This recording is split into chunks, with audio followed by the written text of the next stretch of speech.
5 छ के लेखेको ड्रइङमा हेर्नु त्यहाँ नोटमा 1 2 3 4 5 ladies spinal year two year छुटाउनु पर्यो त्यसपछि अनि बक्स एरिया छुटाउनु पर्यो 3 भाग अगाडि 2 भाग गरेर 5 पार्टसम्म छुटाउने डाइरेक्ट ल यसलाई चाहिँ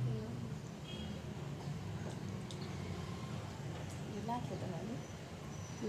अब यसलाई चाहिँ सिधा काट्नु के यो सिधै पुरै काट्ने हो के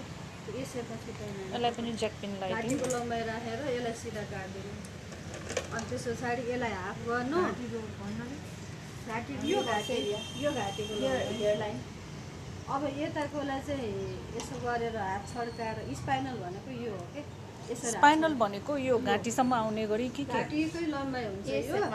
तपाईले हातलाई ए सेपमा छड्काएर यसरी ए लगभग ए सेप अथवा यु सेपमा सेप हैन ए नै के ए नै सेप ए सेपमा हैन के यु कहाँबाट आयो के फेरि हैन ठ्याक्क हजुरले यो यसरी राख्नु भएकोबाट हात ए मा हो के ए सेपमा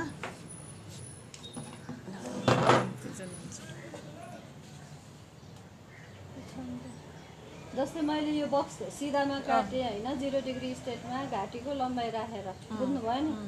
त्यसलाई फेरि हाफ गरेर आधा यता ल्याएँ गाइडलाइन यता ल्याएपछि यताको कपाललाई चाहिँ के गर्ने भन्दा यो घाँटीकै लम्बाइमा चाहिँ तपाईले स्पाइनलमा हात राख्ने छड्काएर अनि कैँची तपाईले चाहिँ यो काट्दाखेरि क्लाइन्टको टाउको अलिकति झुकाइदिनु पर्छ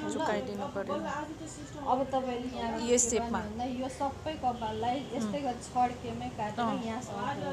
बुझ्यो अनि यो छोड्दाखेरि के हुन्छ स्पाइनल भएर जान्छ स्पाइनल भनेको छड्के यसैको अब यतापट्टिको फेरि छड्के गर्नलाई यही गाइडलाइन लिनु पर्यो त्यस्तै ए सेपमा हैन यसरी बुझ्यो नि यताको हात यता तल झर्छ भने यताको के हुन्छ माथि फर्किन्छ